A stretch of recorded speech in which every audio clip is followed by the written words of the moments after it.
What's up, goodies? Welcome back to your girl channel and to my kitchen, How to Cook.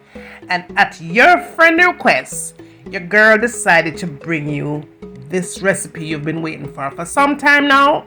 I'm gonna show you how I make a fast, easy and simple pepper steak recipe in the kitchen any day of the week. Be sure you subscribe, goodie, and turn on your post notifications so that you will always be reminded whenever your girl upload brand new contents like these. And you don't know, for all of my returning goodies, or you don't know, son, the girl loving it to the max. Are you ready for cook? Well, come on, let's cook.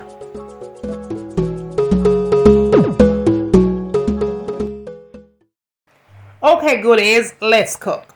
Now you'll need 2 tablespoons of oil, 3 tablespoons of maple syrup, 1 1/4 cup of soy sauce, 1 1/4 cup of cornstarch, 1 tablespoon all-purpose seasoning, and a tablespoon of black pepper. Now you're also going to add apple cider vinegar to it, and you could definitely leave that out.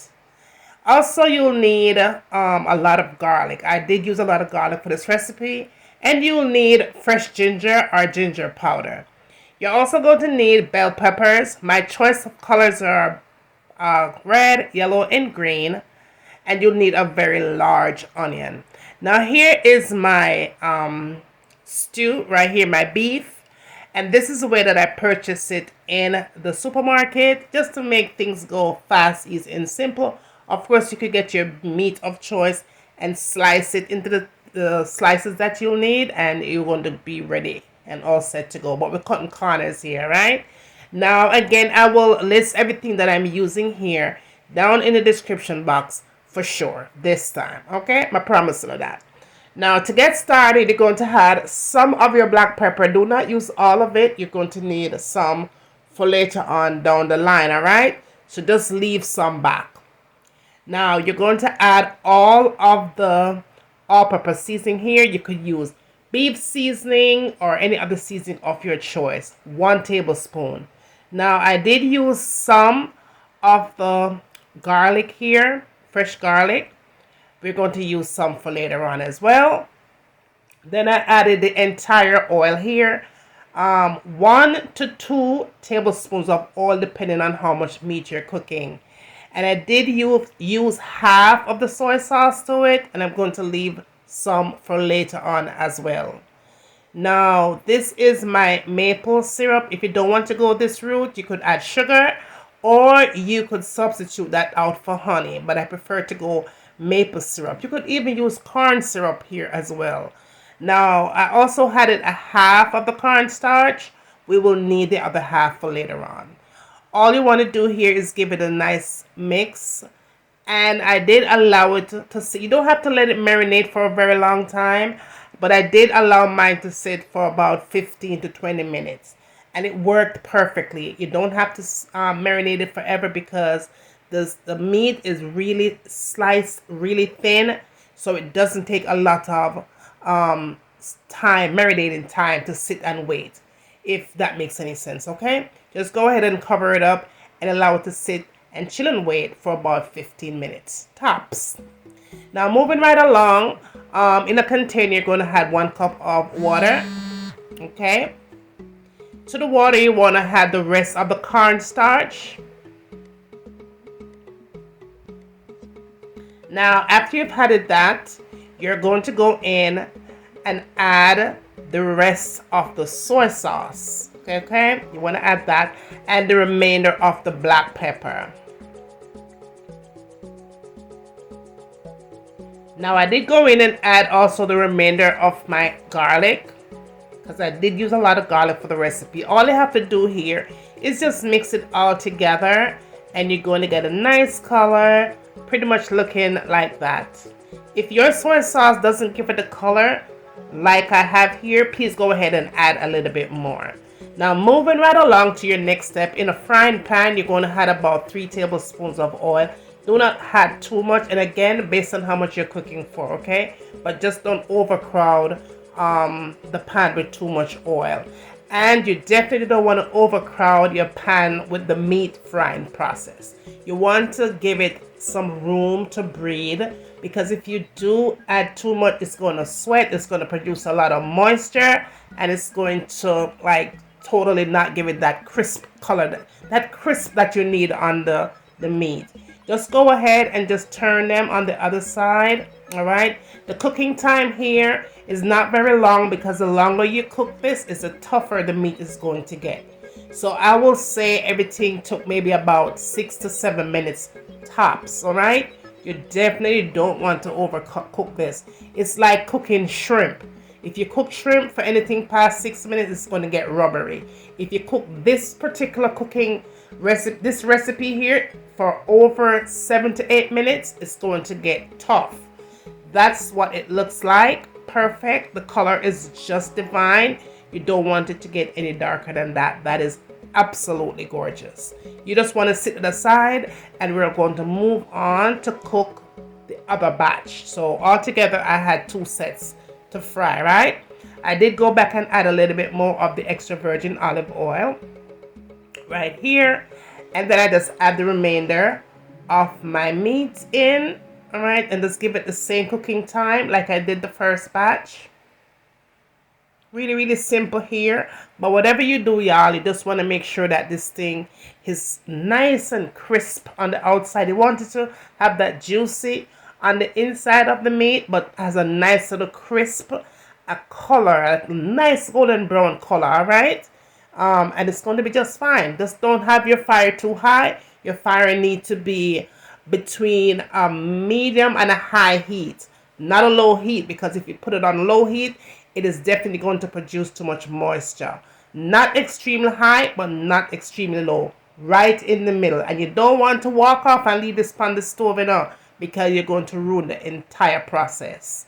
It is going to burn, okay? So you want to stay right there and make sure that you get this part of your recipe perfect. And this is what you have at a medium to high heat. Now moving right along, we're going to sit that aside, and we're going to get this part of the recipe going. In my wok here, I went ahead and added about 2 tablespoons of the extra virgin olive oil. And y'all, if you don't want to cook with extra virgin olive oil, feel free to substitute that out.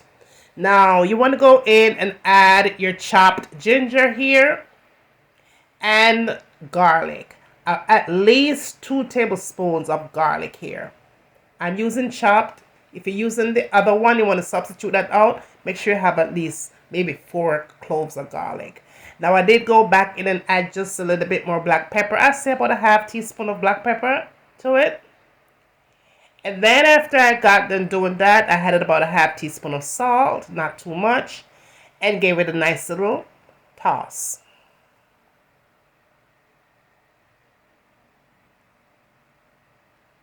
Now what I'm looking for right here is a nice little toasted kind of a color. You don't want to burn it. Just stay moving it around. You want to infuse all that flavor and let it have a nice golden brown color.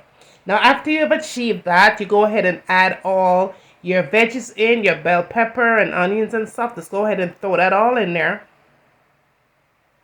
And your fire here is at a high heat, y'all. Make sure to say stove the pan high heat, because this process is very fast. So you definitely want to stay close by.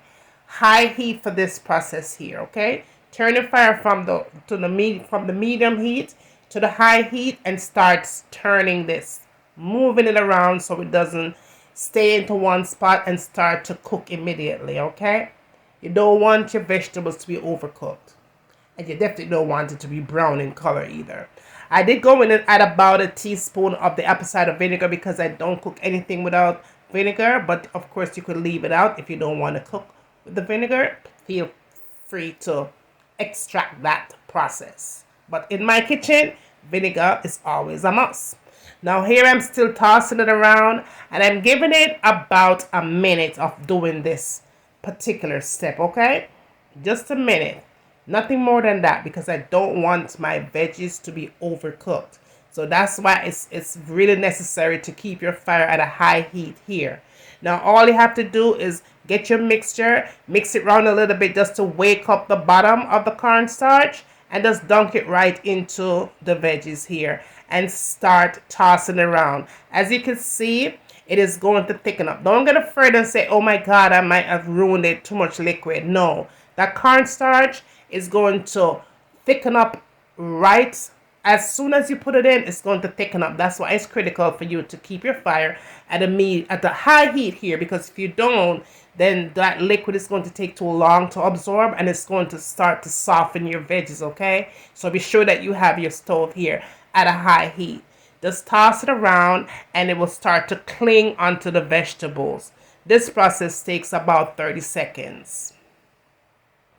After the 30 seconds, you go ahead and you put your beef in, all right? And you just turn it around, spin it around. Just combine everything together. And this right here is when you know you are all done. You want to go ahead, once you put that meat into the veggies, you combine two, you go ahead and shut the heat off, because you do not want your vegetable cooked any further. Now, if you like your vegetables softer, you want to turn that heat down to a medium heat and allow it to cook for another extra minute. That is if you like your vegetables cooked soft. But for me, I like the crisp into the veggies, right? Even though I can't have this because, you know, your girl is vegan. But when I'm cooking this recipe, that is how I want it to be done, all right? Crisp. I don't want my veggies to disappear into the recipe. We are cooking pepper steak here. So we want to be sure that we actually see the peppers and the onions, okay? So perfect. We are all done here. Perfection at its finest, and it smells so divine. This is great with rice, white rice. I did make some rice for the recipe. Yes, guest was happy. My guest was happy, and husband, yes, he was happy as well. Put it on the plate with some white rice, and I did use I think this was jasmine rice.